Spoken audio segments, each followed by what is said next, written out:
Kamala's campaign, again, no interviews, no gaggles, no press conferences at all. And apparently after the price gauging, as she calls it, or price gouging speech, she's now backing off that. But they did announce, New York Times, I guess we'll get more of the details. They want to raise the corporate rate. They want to raise $5 trillion in new taxes. And I'll go into the specifics later. The corporate tax, 21 to 28, quadruple the tax on stock buybacks, double the global minimum tax from 10 to 20%. That would take away America's competitiveness, raise the top income tax rate, raise the corporate minimum tax from 15 to 21, raise the capital gains tax. Get this, capital gains, 24 to 43.5%, and the first ever tax on unrealized capital gains at 25%. Now, that would make America the least attractive investment country in the entire world. It would be a destruction of our capitalist system. Are they serious about this? Because I can't believe they put it in writing. Well, look, I was surprised. I thought the Harris strategy was to be all personality, no policy, try to get through the election without admitting how radical they were. That speech last week in Raleigh, where she outlined her economic plan, that was crazy. I mean, that was so far to the left of Bernie Sanders that, Gorbachev in Russia would have thought it was a radical speech.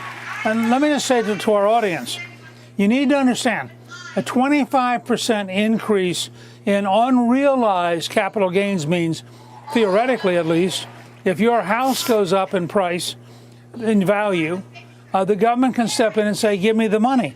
If you don't have the money, the government can step in and say, give me the house.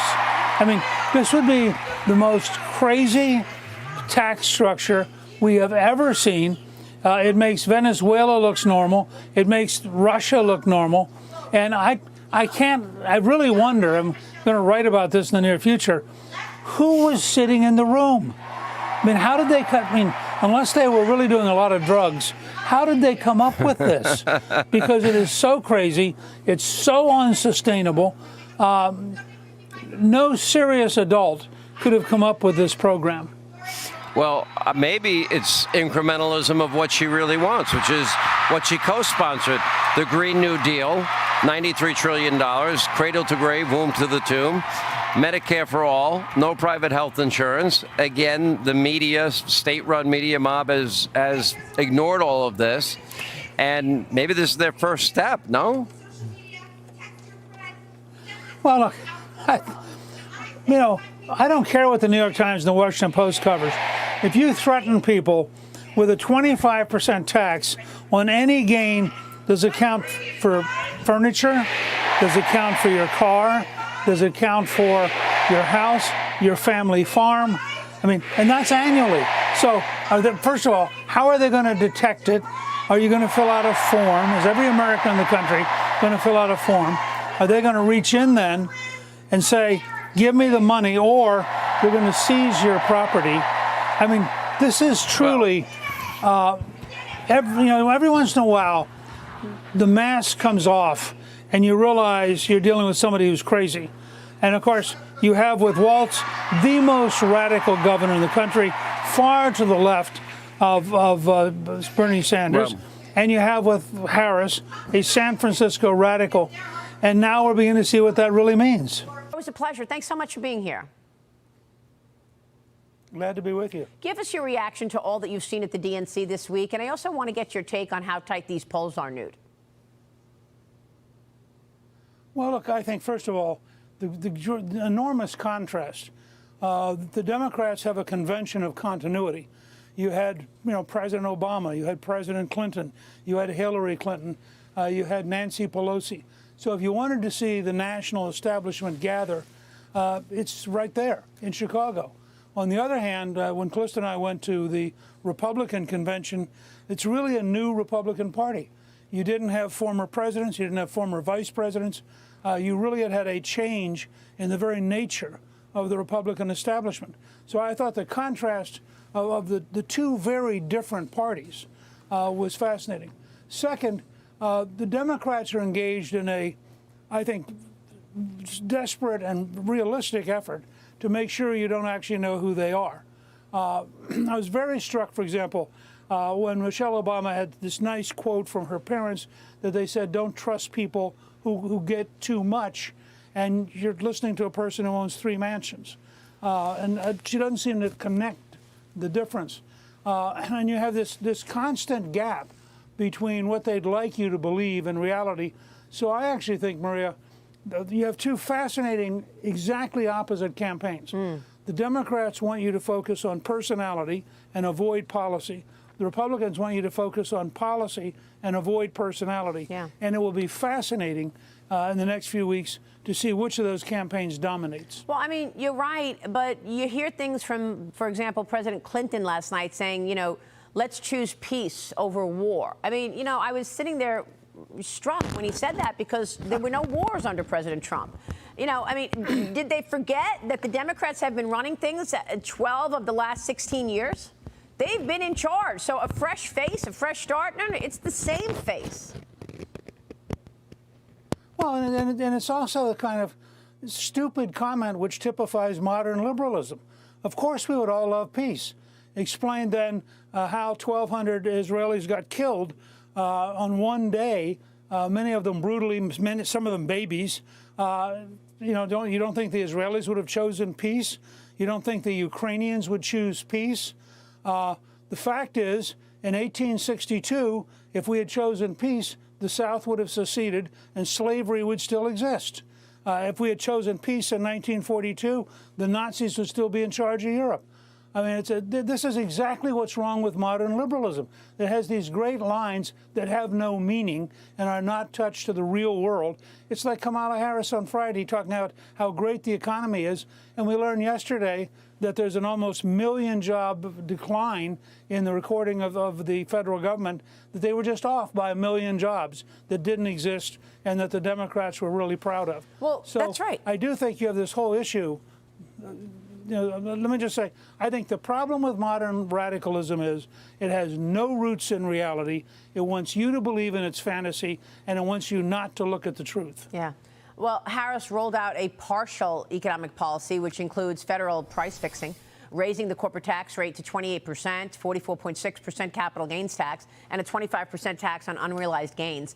Walz is promising tax cuts for home buyers. He said that last night, but he's forgetting to mention that the median price new home monthly mortgage payment is up 85% under the Biden-Harris administration. Watch this. Kamala Harris is going to cut your taxes. If you're getting squeezed by prescription drug prices, Kamala Harris is going to take on Big Pharma. If you're hoping to buy a home, Kamala Harris is going to help make it more affordable. And no matter who you are, Kamala Harris is going to stand up and fight for your freedom to live the life that you want to lead. Yeah, Newt, is anybody buying this? Kamala Harris is going to do all this stuff for everybody. Meanwhile, she's been in office 3.5 years and hasn't done any of it. Look, I think in the short run, they're going to have a nice run up to about Labor Day, and then it's all going to sink in. I remember in 1988, when the Democrats came out of their convention, Michael Dukakis was ahead by 17 points. He lost by 8. That means that between their convention and the election, 1 out of every 4 Americans switched from Dukakis to George H.W. Bush. I see. The truth is, if Kamala Harris is going to do all this, she said 1,400 days. She said the other day on day 1. Well, day 1 was, in fact, January 20th, 2021. She has been in the government. She has been next to Joe Biden. Yeah. She's been in the White House. And what we're getting now is a purely political, I hope you're dumb enough to believe this, kind of campaign. Wow. Doug Collins, jump in here. Hey, good morning, Mr. Speaker. It's good to talk to you again. The question here, though, and I made this comment last night talking about the convention, it seemed to be, you talked about the contrast. It seems to me what they're wanting to do is set up the straw man argument versus the reality. They don't want to talk about the economy. They don't want to talk about the immigration policy. They don't want to talk about foreign policy. So they set up things that have never been talked about, like keeping people from religion, keeping people from, practicing their faith, practicing their lifestyle. The First Amendment, which is amazing how they're saying that they're being, kept from saying what they want to say when it's the exact opposite. Do you see this straw man argument continuing, or are they going to have to pivot at some point? Sure. No, if they can avoid it, they're never going to pivot. Look, take Governor Walz. Governor Walz, during the pandemic, closed churches, all the churches, a very anti-Catholic move, by the way, but allowed Mall of the Americas to stay open for what they called, retail therapy. So if you wanted to reduce your tension, you didn't go to church, which was illegal, but you did go to Mall of the Americas. This kind of stuff, Kamala Harris wanted to bail out the people that Walz did not want to arrest. So you have in the riots, which were terrible in Minnesota, you have Walz refusing to bring in the National Guard, dragging his feet. You have his wife opening the windows and saying publicly on radio, she did it because she wanted to smell the burning tires. Apparently they thought it was a great revolutionary moment. Now he would like us to believe he's just this good old boy from a small town in Nebraska, which he is, except somehow the good old boy became a left-wing radical. He is more radical than Bernie Sanders. Wow. And the Harris-Walz ticket, is the most radical ticket in American history. Well, and I think that they will not be able, the mask is going to slip off. They can't sustain it. Yeah, well, we'll see if the voters actually fall for it, Newt. That's the thing. I mean, there's people out there who are falling into line, given the direction from the leadership of the Democrat Party. But we'll see what happens after this convention. Newt, it's great to see you this morning, as always. Thank you, sir. Good to see you. Former Speaker Newt Gingrich.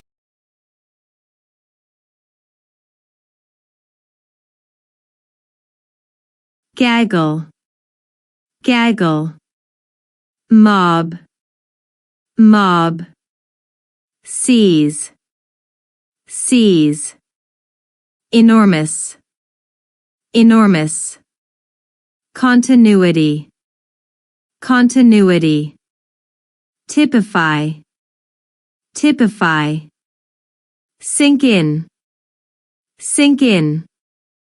roll out, roll out, take on, run up, cradle to grave, struck, pivot,